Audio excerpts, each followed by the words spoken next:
Another sale on something, we'll buy it while it's hot and save a lot of money spending money we don't got. We save a lot of money spending money we don't got.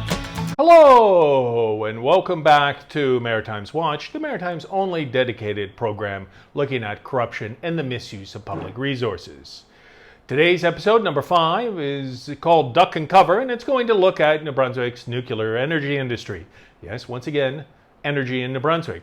On December the 1st, the premiers of Ontario, Saskatchewan, and New Brunswick, premiers Ford, Moe, and Higgs, always good to see a trio with a guy named Moe in it, got together and announced that they are going to support the development of small modular reactors, SMRs, in their 3 collective provinces. Great news, right? Good for the environment. It's not going to produce carbon emissions, and sounds like it might actually be a very positive idea. Well, like most things, like we found out in last week's episode with Joy Scientific, all that shimmers in the energy industry isn't quite gold. So what we have is a plan to develop small modular reactors. This, of course, was going to be pioneered in New Brunswick, and it was going to feature a large part of the future plans for New Brunswick Power. All sounds pretty positive so far, right? So we need to look a little bit deeper into how these small modular reactors are going to be built, what are they going to be used for, and exactly who is behind this idea. Well, we have some very interesting companies involved as always. New Brunswick had a plan to develop a nuclear research cluster based on 2 companies, Moltex Energy and a company called Advanced Reactor Concepts, ARC. These 2 companies were going to be New Brunswick's nuclear research consortium, and they were going to push nuclear technology forward by developing stable salt reactors, is what they're called. Essentially, these were going to be small nuclear reactors that were supposed to be much safer than our current reactors. So far, sounds quite good.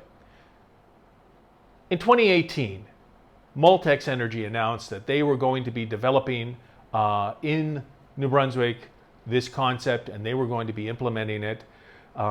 Together with the province, they made an announcement that these 2 companies were going to be awarded money to develop this technology and put it in place at the Point Lepreau nuclear factory. So we have 2 companies at the cutting edge of technology, right?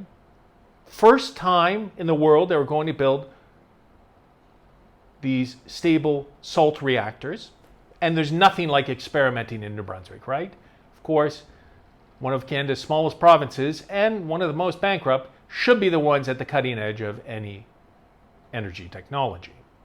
So what we have is this push forward with these 2 companies given grants to essentially develop themselves in New Brunswick. They set up offices in St. John, and the province has shown that they were very willing to throw money at this issue. So much so that they were already dedicating $10 million, but in the last announcement that they made on December 1st, they were going to throw in another $10 million. So we already have $20 million on the table. So for those companies involved, this is actually a great advantage. They're going to be able to develop their research and technology. They're going to be able to implement something using taxpayers' money. Now, they're supposed to have matching funds. We should take a step back and look at the past history of New Brunswick Power. New Brunswick Power's current debt is $4.5 billion. That's right, $4.5 billion. 1/3 of the entire debt of the province of New Brunswick is within NB Power. So here we have a company that's heavily indebted. How did it get so indebted? Well, a large part was because of the Point Lepreau nuclear plant. It went through a refurbishment in 2008 to 2012, which had over $1 billion in cost overruns, and still it's not clear how much is still outstanding. Some estimates bring it up to $3.5 billion of that $4.5 are actually going to be related to Point Lepreau. So the company itself has gone deep in debt. As we found out in the last episode, of course, one of the things they were doing was gambling with taxpayers' money on some of these new technologies, like with Joy Scientific, where they were going to make energy out of seawater. So, of course, what do? In the following month after that scandal breaks, they announce that they're going to build yet another never developed technology only in New Brunswick using taxpayers' money. Now, there's been quite a few supporters of this, right? People have come forward, especially the Department of Energy and Natural Resources. It's Natural Resources and Energy Development now, I guess. And they were going to push forward, and they were going to ensure that this project came to be. So we have some very strong voices supporting this project within the province. So who are these companies behind it? Now that is a very interesting tale indeed. So we have two companies, Moltex Energy, and they patented this technology in the UK in 2014, and now they're implementing it in New Brunswick. And we have this other company, Advanced Reactor Concepts, out of the US. So ARC has set up a St. John office, and they have a vice president in charge of Canadian affairs.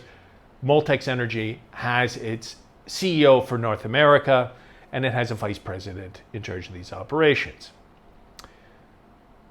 So here we have two basically new companies. When you look at all of the past news reports from these companies themselves, the majority of reports that they actually have over the course of the last 4 years have been about what? New Brunswick. Because they got money to set up their offices in New Brunswick. So it's clear that New Brunswick is essentially a very important component of their future development, right? We're bankrolling companies, essentially. So what do we have? Well, Moltex Energy's CEO is a 30-ish guy, Rory O'Sullivan. Young, dynamic guy who's very eager to push the concept forward. He's been the CEO for 4 years at Moltex. Before that, he was working with another energy company startup in the UK. Is unclear exactly what their successes were. And before that, he was a ski instructor and an intern. That's right. So you have somebody new to the industry, comes in, he's CEO of a major company that New Brunswick is giving taxpayers dollars to, without any proven record of being able to implement the projects. Well, of course, he would require then technical staff, right? So we have the vice president of Moltex. Who's that? Well, it's William Pinkleton, a guy who spent all of his entire career over at New Brunswick Power. He started in 1981 and he worked his way up through the system to become the chief nuclear operator for NB Power, running Point Lepreau. Now, Point Lepreau has a very checkered record over its 40 years of operation. And as I said, one of the biggest disasters ever to happen in New Brunswick public finances has been the refurbishment of Point Lepreau. We have a project that was developed, poorly implemented, and part of this lies with one of the national agencies that looks at regulation in the industry, Atomic Energy Canada Limited, which is a crown corporation dealing with some of these issues. AECLE also involved Bill Pilkington. So here we have an insider who's been inside, connected with NB Power through some of its rougher years, and he was also directly related to the disastrous refurbishment of Point Lepreau. Well, sounds like a dream team, right? ARC, when we look at them, also involves its vice president of Canadian operations. And there we have Norm Sawyer. Norm Sawyer is also an NB Power insider, and he also worked in Canada's regulatory industry. Now, as has been pointed out, many of the people involved in the industry, and it's a small industry, are of course going to shift from regulator to the business side and then to other companies because there's really not that many nuclear technology experts. Certainly, the Department of Energy and Natural Resources in New Brunswick doesn't have one. Or at least when I inquired from the minister, Mike Holland, if they had one, he wouldn't answer. To me, that's fairly indicative that probably we don't have one on staff, right? So the problem is we don't have anybody to oversee what is going on in terms of this project. So far, just from New Brunswick alone, we have $20 million that is going to be on the table, $10 million already handed out to set up their offices, another $10 million promised, right? So each province is supposed to pony up $10 million each to develop this technology. Sounds very interesting. So what do we have now? We have an unproven technology which has never been implemented anywhere else. And now it's going to be built for the first time, a first of, in New Brunswick. Now, some people would look at that and they say, that's very positive, isn't it? Shouldn't we be the world leaders? Yes, we should. If it was a large company that has a proven track record.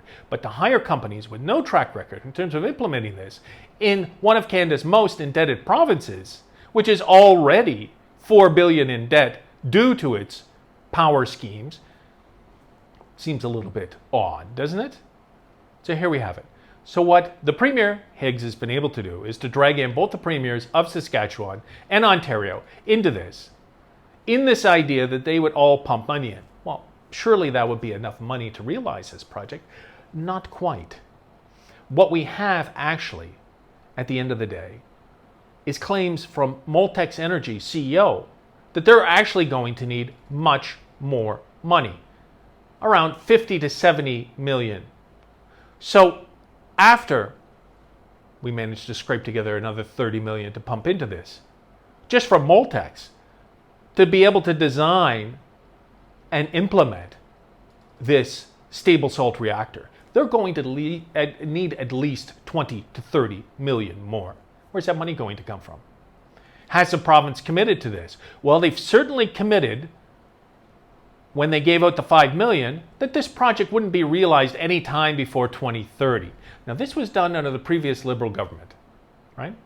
So this is not something that we can pin on one government. It's now been successive governments. You had the Liberal government that gave out the initial 5 million, yet now you have the Conservative government, or the Progressive Conservative government, which has jumped in and put more money on the table and has gone quite far in terms of promoting this. In fact, Minister Holland was very adamant about what a great opportunity this was for New Brunswick.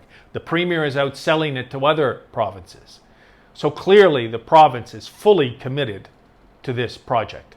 And just as we saw with the millions that were lost in the Joy Scientific, there doesn't seem to be any guarantee that this will pay off in the end for the province, right? I'm not against the idea of building stable salt reactors. I'm not against the idea of building small modular reactors either. I think this would probably be a progressive thing in terms of cutting down on carbon emissions. But what I am very concerned about is that this isn't being done by established companies like Siemens or some of the other major nuclear companies in the world. This is being done by two essentially startups paid for by New Brunswick taxpayers' money. So how does this story going to end, right? We've given out more corporate welfare.